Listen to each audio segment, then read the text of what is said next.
नमस्कार, मैं मनु सिंह। हमारे साथ है सीनियर एडवोकेट मिस्टर शेष कुमार। क्या होती है आईपीसी, बहुत सारे नागरिक बस का क्वेश्चन। हेलो फ्रेंड्स, आज हम लोग काफ़ी दिन बाद फिर से शेष कुमार सिंह जी के साथ फिर से हम लोग आज डिस्कशन शुरू करने वाले हैं। एक्चुअल में क्या था कि सर काफ़ी बिजी थे और शेड्यूल इनका नहीं मिल पा रहा था कि हम लोग वीडियो बनाएं।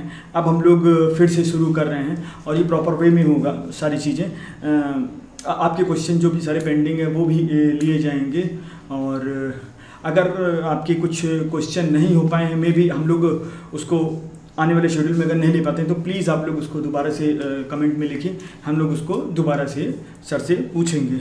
तो आज का जो टॉपिक है वो टॉपिक है दहेज प्रथा के ऊपर। सर आज डिस्कशन हम लोग सर से करेंगे। तो आप लोग इस वीडियो को जितना हो सके उतना शेयर करिए और लाइक करिए। तो शुरू करते हैं सर के साथ। सर आज का टॉपिक दहेज प्रथा के ऊपर है, तो उस पर आप क्या कहना चाहेंगे? देखिए, दहेज एक सामाजिक बुराई है जी, और इसे रोकने के लिए सरकार ने कानून भी बनाए हैं। ठीक है, ये कानून के रूप में 1961 में पारित हुआ। जी, दहेज डाउरी प्रोहिबिशन एक्ट, जी, है ना। जी, दहेज प्रतिषेध अधिनियम, है ना, या दहेज रोकने का कानून आप साधारण भाषा में समझ सकते हैं। जी, ये 1961 में पारित हुआ। जी, ठीक है जी, ये इसमें 1 से 10 धाराएं हैं। जी, तो धारा 1 में सिर्फ शीर्षक है। इस शीर्षक का मतलब यह है कि दहेज प्रतिषेध अधिनियम 1961 कहलाएगा।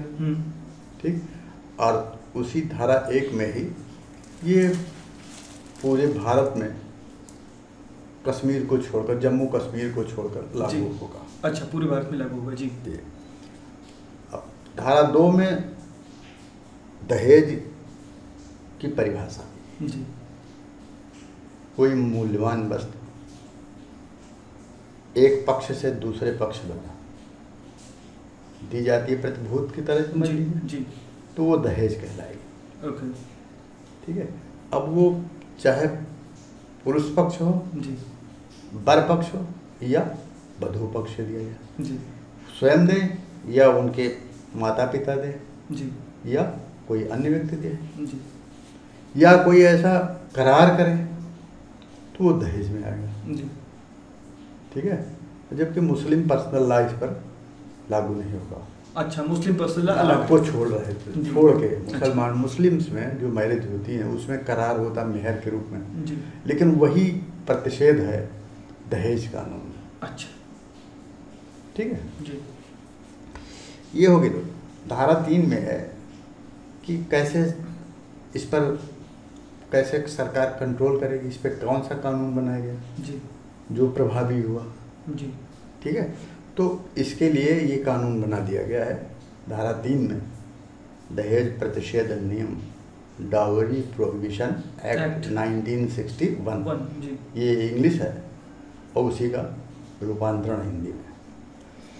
ये इसके लिए 5 वर्ष की सजा की व्यवस्था की गई। अच्छा। शासित क्या है, शासन के तरफ से ये प्राविधान इस कानून में है जी, अगर कोई डावरी लेता है 1961 के अंदर, हाँ, या देता है जी, तो उसको 5 वर्ष की सजा हो सकती है। जी, ठीक है जी, और 15,000 रुपये जुर्माना हो सकता है, या दहेज में दी गई रकम के बराबर जो ज़्यादा हो। अच्छा, लेकिन इसका प्रूफ होना चाहिए तभी तो। वो तो अलग चीज़ हो गई, वो तो ट्रायल की चीज़ें हो। अच्छा, है ना, वो तो अधिवक्ता वादी प्रतिवादी उनके मध्य की बात। अच्छा, ये डिफरेंट ट्रायल होता है, ये कोर्ट में होता है। अच्छा, लेकिन इसमें कुछ हट के ट्रायल है। अच्छा, जी, अमूमन अगर कोई अभियोग किसी पर लगता है तो वो अगर संदिग्ध वादी मतलब जो वादकारी है, जिसको कहेंगे अभियोजन पक्ष, जी, अभियोजन पक्ष को साबित करना होता है कि अभियुक्त ने ये अपराध किया। जी, ठीक है। लेकिन दहेज प्रतिषेध अधिनियम में इसका उलट है। अच्छा, ठीक है। इसमें जो अभियुक्त है उसे ही ये साबित करना होता है। ये साक्ष्य सबूत का दायित्व उस पर है कि वो साबित करे कि वो अपराधी नहीं है। अच्छा, इसलिए ये कानून जटिल है, ठीक है जी। और इससे ऐसी उम्मीद थी कि दहेज की प्रवृत्ति कम होगी जी। यद्यपि लोग उसका दुरुपयोग भी कर रहे हैं, तो हम उस पर जाना नहीं चाहते जी। है ना। कितना लाभ हुआ कितना नुकसान हुआ वो तो अलग चीज़ है। अब हम ये बताना चाहते हैं कि दहेज, कौन सी चीज़ दहेज में आएगी और कौन सी चीज़ दहेज में नहीं आएगी जी। ठीक है। तो ऐसे जो भेंट दिए जाते हैं हर विवाह में दिया जाता है जी, ठीक है। तो जो बिना मांगे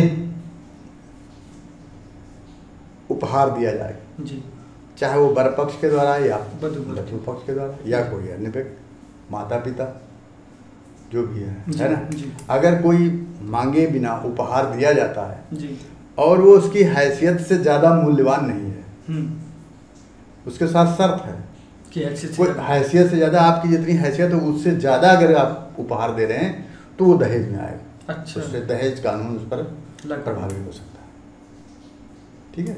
तो अब आपको ये समझ में आ जाएगा कि कौन सी चीज़ दहेज है और कौन नहीं है जी। उपहार आप देते हो, जितना रूढ़ियाँ हैं, अब शादी में अंगूठी तो दी जाती है तो उसे दहेज तो नहीं कहा जा सकता।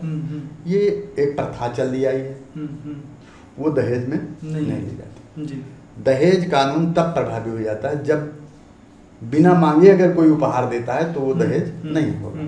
और अगर जबरदस्ती कोई मांग के दहेज पैसा लेता है, कोई मूल्यवान वस्तु कोई करार करता है, चाहे वो जबरदस्ती कहा जाए एक तरीके, चाहे वो पहले दिया गया हो शादी के पूर्व या बाद में दिया जाए जी, है ना। परोक्ष रूप में जैसे ऐसे उठा के किसी को कोई चीज़ आप दे देते हैं, या अपरोक्ष रूप में आप ऐसे ट्रांसफर कर देते हैं पैसा अकाउंट में, तो वो अपरोक्ष रूप में हो गया जिसको सब नहीं देखते हैं। तो वो किसी तरह से अगर ऐसा कोई मूल्यवान वस्तु है, ठीक है, अगर वो उपहार तभी माना जाएगा जब वो पहली बात आपकी हैसियत में हो, दूसरी बात है कि बिना मांगे दिया जाए जी, ठीक है। तो इस कानून को सख्त बनाने के लिए इसमें सेक्शन 8 में उसमें बी जोड़ा गया। अच्छा, सेक्शन 8 प्राविधान जी। तो उसमें ये प्राविधान कर दिया गया कि यह साबित करने का दायित्व अपराधी पर होगा जिसके विरुद्ध अभियोग होगा, कि वो साबित करे कि उसने दहेज लिया है कि नहीं लिया या नहीं। हाँ, मतलब नहीं लिया है, लेना देना दोनों अपराध है जी। ऐसा नहीं है कि जो लेने वाला है वही अपराधी है जी। जैसे पर आप उसमें घूसखोरी में जी, मतलब हाँ, उसे ये प्रूफ करना होगा कि उन्होंने अपनी मर्जी से दिया है या फिर उन्होंने फोर्सफुली लिया है, इस तरीके तो से। ये दायित्व उस पर होगा जिसके खिलाफ अभियोग हो जी, जो उसके लिए अभियुक्त है जी, है ना। हाँ। उसको यह साबित करना होगा कि हमने दहेज नहीं लिया है जी, तभी वो बरी हो सकता है। दूसरी बात यह है कि इसको ये अपराध गंभीर अपराध होगा, अजमानतीय होगा, ठीक है, कॉग्निजेबल होगा और सम्मानीय होगा, अपराध अच्छा। असम्मानीय होगा, ठीक है जी। मीन्स इसमें पुलिस किसी को गिरफ्तार कर सकती है बिना सूचना के, ओके जी, ठीक है जी। और ये बेलेबल ऑफेंस नहीं होगा जी, ठीक। इस मामले में बड़ा गंभीर अपराध है। अच्छा, हाँ, जो लोग बेल नहीं होती इसमें, हाँ, जो अंदर जाते हैं वो झेल जाते हैं, अच्छा है नहीं जी। इसलिए अपराध ये जो दहेज प्रतिषेध अधिनियम है वो उसका कहीं कहीं दुरुपयोग भी हो रहा है। अच्छा सर, एक चीज़ मैं इसमें आप जैसे बता रहे हैं तो मैं पॉइंट करना चाहता हूँ कि अभी तक जितने भी आपके चैनल्स पे जो कमेंट आते हैं जी। वो ज़्यादातर हस्बैंड वाइफ या फिर रिलेशनशिप में जो लोग हैं उन्हीं के क्वेश्चन बहुत ज़्यादा रहते हैं। वो आपसे जानना चाहते हैं कि क्या करें अगर मैरिज उनकी नहीं चल पा रही है, या फिर मैरिज में प्रॉब्लम आ रही है, या फिर अगर ड्रॉबरी में कोई फंस रहा है, या हस्बैंड फंस रहा है, या वाइफ फंस रही है। इस तरीके से बहुत ज़्यादा क्वेश्चन आते हैं। मतलब इंडिया में समझ जाइए 30% तो यही केसेस हैं। दहेज प्रतिषेध अधिनियम में धारा 5 में जी अगर कोई अपरोक्ष रूप से कोई करार करता है शादी के संबंध में जी। तो उसको वो शून्य होगा। अच्छा, उसका कोई लीगल एविडेंस नहीं? हाँ, नहीं, लीगली उसको ऑपरेट नहीं कराया जा सकता। ओके, विधि में उसकी कोई मान्यता नहीं है। ओके। और धारा 6 में उत्तर जो दहेज में ली हुई संपत्ति अगर कोई उपहार में कोई भेंट वधू को दी जाती है तो 3 महीने के अंदर उसको ट्रांसफर करना होगा। अच्छा, ठीक है जी। वो किसी के सुपुर्द अगर होती है, अगर वो लड़की नहीं है जो जिसकी अगर 7 वर्ष के अंदर मृत्यु हो जाती है, जिसको दहेज में मिला है, ठीक है, तो उसके उत्तराधिकारी अगर उसका बच्चा है तो उसको सारी संपत्ति जो भी उपहार में चीजें मिली हैं वो उसको ट्रांसफर हो जाए। ओके, ठीक है।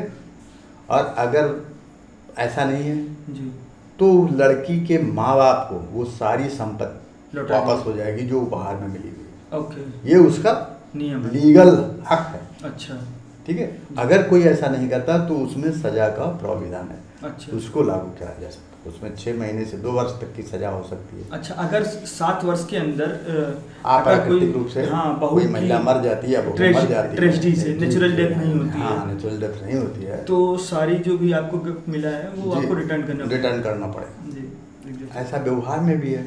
लोग जैसे शादी के बाद अगर बहू मर जाती है तो उसकी जितना दहेज में मिलता है लोग बाप पिता को वापस कर सकते हैं। वही चीज़ हमारे कानून में ड्राफ्ट। ओके, ठीक है जी। तो अब इसमें तमाम धारा 3 और 4 में संशोधन है जो स्टेट सरकारों ने अलग अलग इसको दिया संशोधित किया है जी। ठीक है जी। और इस तरह से ये कानून प्रभावी भी है और बहुत कुछ लोग इससे डरे हैं और इसका फायदा समाज को पूरी तरह से हो रहा। अब थोड़ा बहुत हर चीज़ में अप एंड डाउन होते हैं, जैसे लीक्स हैं, कहीं उसको लीक से हट के लोग फंसाते भी हैं। हाँ। वो अलग चीज़ होगी, लेकिन कुल मिला के इस एक्ट का समाज को फायदा है, नुकसान हाँ पूरी पर लगाम लगी है। जी, ठीक है जी।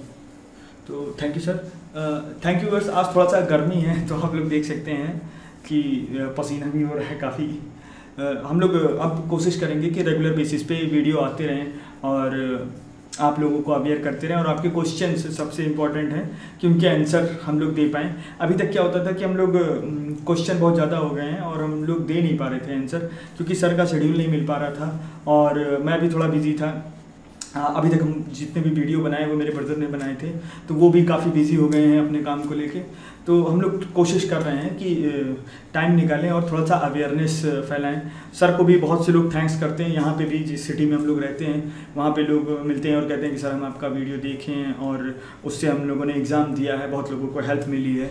तो इसको देखते हुए हम लोगों ने सोचा कि अगर थोड़ी अवेयरनेस फैल रही है तो अच्छी बात है। सो प्लीज़ वीडियो को लाइक करिए ताकि और लोगों तक ये पहुँचे, शेयर करिए ताकि अवेयरनेस ज़्यादा से ज़्यादा लोगों तक पहुँचे। जो भी हिंदी समझ सकता है या जो कम पैसे में अपने सोल्यूशन चाहता है, जिसके पास इतने पैसे नहीं हैं कि वो हायर कर सके एडवोकेट को, तो ये सारी चीज़ें मदद कर सकती हैं। हम ये नहीं कहते हैं कि उसकी खर्चा 0% हो जाएगा, लेकिन हाँ कुछ हद तक सर मदद मिल जाएगी। So thank for your time, thank you very much viewers, thank you.